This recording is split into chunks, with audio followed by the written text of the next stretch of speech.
Welcome back. Please like, share the video, and subscribe to the channel. Hello, everyone. Welcome to the Daily Brief. I'm Alex. And I'm Jamie. Today we have some massive news regarding the conflict in Ukraine. Right. President Trump just held a very important meeting with Ukrainian President Zelensky at Mar-a-Lago. It sounds like they made incredible progress toward a peace agreement. They really did. President Trump told reporters that they've already resolved about 95% of the issues. That's a huge breakthrough. Wow, 95%. That sounds like they are almost there. But you know, that last 5% usually includes the hardest parts, right? Exactly. The president mentioned that there are still some big issues to settle. We're talking about territorial concessions, that means who controls which land, and security guarantees for the future. Right. Those are the tough but necessary parts of the negotiation. But President Trump is very confident. He said he thinks a final deal could be reached in just a few weeks. A few weeks? That's really fast. He even said he wants to end the bloodshed before the start of the new year. It's an ambitious goal.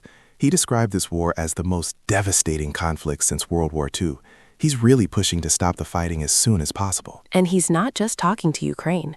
President Trump confirmed he's also been in close communication with President Putin. So it's a three-way dialogue. Exactly. It seems his personal involvement is really accelerating the timeline. International observers and European leaders are watching this very closely and have already been briefed on the concrete steps they are taking. You know, this really fits into his America First strategy. If he can broker a peace deal, he believes the U.S. can focus more resources on domestic priorities and other global hotspots. That makes sense. It's all about shifting focus back to the U.S. while stabilizing Europe. Well, it's definitely a historic moment. We'll have to see if they can close that final 5% gap before January. For sure. It's a lot to think about. Thanks for joining us to break it down. Of course. We'll see you all in the next episode. Bye. Hi, everyone, and welcome back to the Tech Daily Podcast. I'm Alex. And I'm Jamie. We have some absolutely massive news to talk about today. Imagine two of the biggest rivals in the computer world suddenly becoming partners. Right. It sounds like a movie plot, but it's actually happening. NVIDIA just confirmed they are taking a $5 billion strategic stake in Intel. Wow, $5 billion? That is a huge amount of money. You know, for a long time, Intel was the leader, but they've had a tough time lately. This feels like a lifeline for them. Exactly. Intel has been struggling to keep up with manufacturing, while NVIDIA has become the world's most valuable AI chipmaker. But here's the catch. NVIDIA needs more factories to build their chips, especially here in the United States. So it's a win-win, right? NVIDIA gets access to Intel's American factories, and Intel gets the cash and technology they need to stay competitive. Spot on. Industry experts are calling it a tactical triumph for NVIDIA. By using Intel's domestic facilities, NVIDIA won't have to rely as much on overseas suppliers.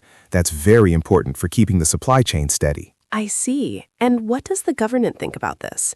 Usually when two giants team up, people worry about one company having too much power. That's a great question. There will definitely be some scrutiny from officials who watch for monopolies. However, President Trump and his administration are expected to be very supportive of this deal. Oh, because of the Made in America focus? Exactly. President Trump has been a huge champion of reshoring, which means bringing high-tech manufacturing back to the U.S. His administration sees this partnership as a big victory for national security and economic independence. That makes sense. If we make the world's most advanced AI chips right here, we don't have to worry about international conflicts affecting our technology. Right. And the stock market is already reacting. Shares for both companies went up as soon as the news broke. It's a bold move for the future of AI. Well, that's all the time we have for today. Thanks for listening, and we'll see you next time. Bye, everyone.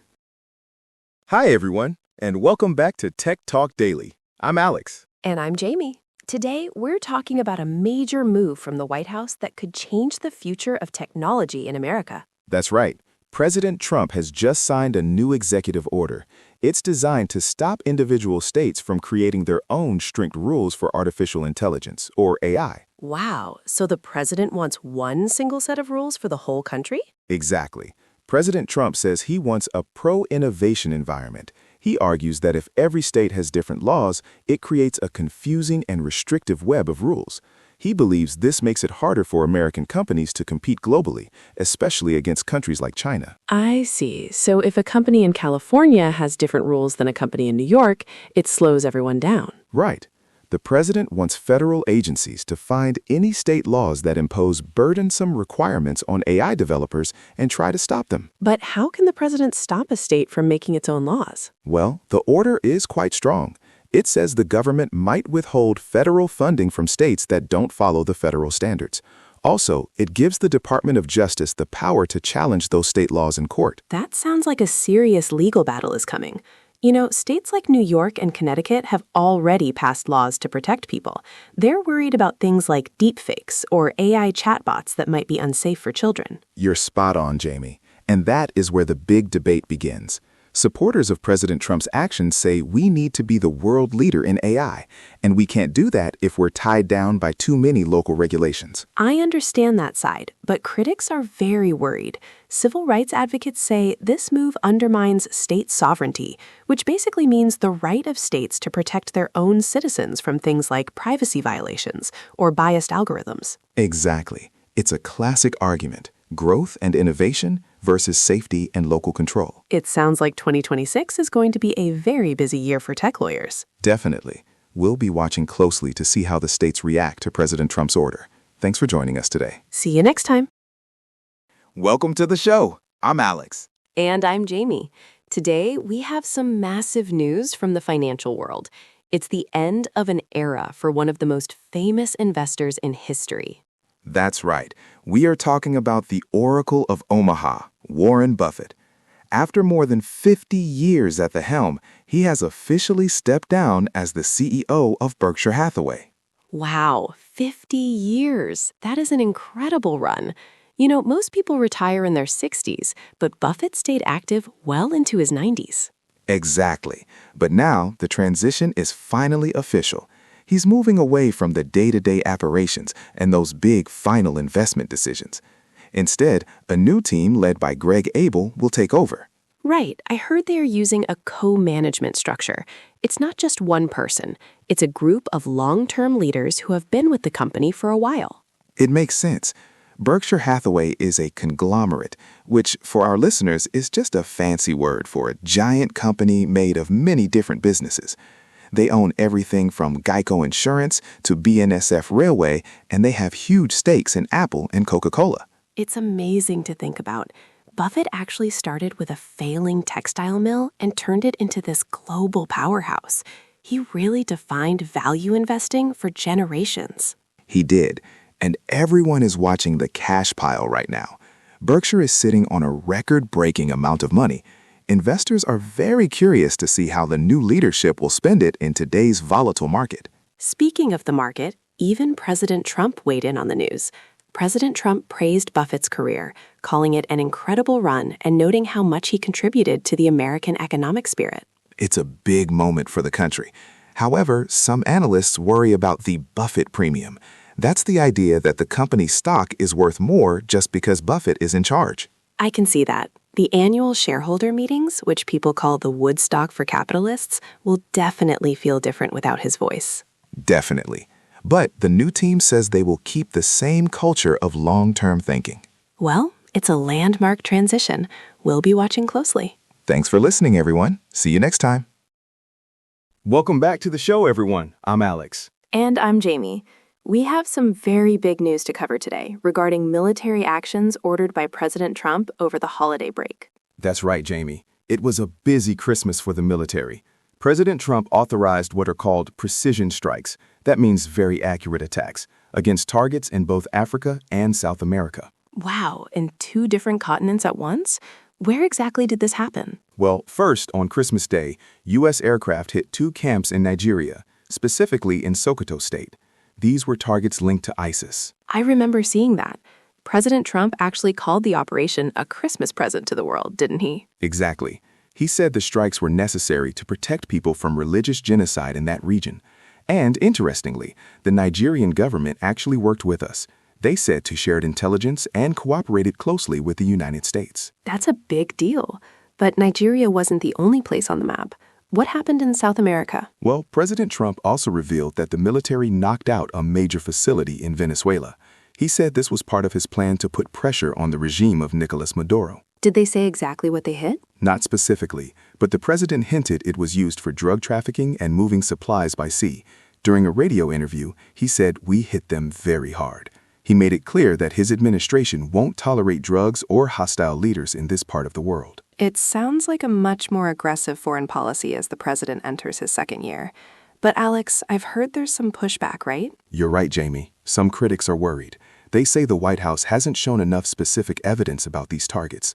There are also big concerns about civilian casualties, meaning innocent people getting hurt, especially in a Nigerian village called Jabo. That's always a major concern with these kinds of operations. Definitely. However, the White House maintains that these strikes were essential to stop butchers and cartels that threaten our interests. It's certainly a lot to think about. Thanks for breaking that down for us, Alex. Anytime. Thanks for listening, everyone. We'll see you next time. Welcome back to the show. Today, we're looking at a historic shift in the financial world that has everyone talking. Jamie, tell our listeners the big news. It's truly incredible, Alex. For the first time in modern history, silver prices have surged past $80 an ounce. This means silver is now officially more valuable than a whole barrel of crude oil. Wow, $80. That's a massive change. For decades, oil was the primary barometer or the main measure of the world's industrial health. Why is silver suddenly taking the crown? Well, it's really about the green and digital transition. You see, silver is the best conductor of electricity. Because of that, we need it for everything from solar panels, specifically those photovoltaic cells, to high-end AI hardware and data centers. Right. So as the world moves toward renewable energy and artificial intelligence, silver becomes more important than fossil fuels. But I also heard about something called a flight to safety. Can you explain that for our listeners? Of course. A flight to safety is when investors get nervous about the economy. Instead of keeping their money in risky stocks, they buy precious metals like silver and gold because those usually hold their value better. It's like a financial safety net. That makes sense. So we have huge demand from tech companies and nervous investors.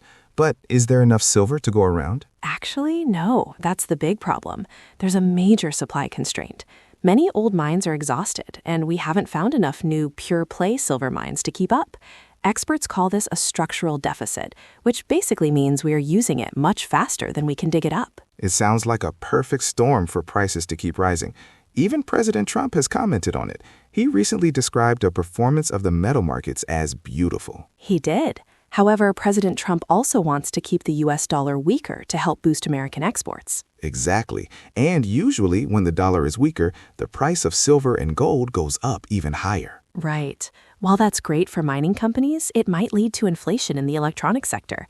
If silver stays this expensive, our phones and computers might get a lot pricier next year. Wow, something to definitely keep an eye on. Thanks for breaking that down, Jamie. Anytime, Alex. Hi, everyone. Welcome back to the show.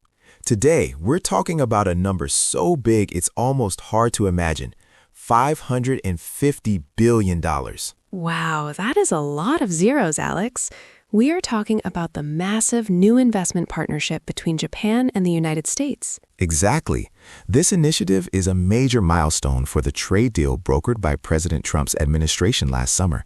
It's all about bringing Japanese money into American projects. Right, and they just held their first big meeting to start picking the specific projects. I heard they are already looking at a list worth $400 billion. It's not just about building roads or bridges. They are focusing on really high-tech areas. Like what? What are some examples? Well, for starters, they want to build next-generation nuclear power plants.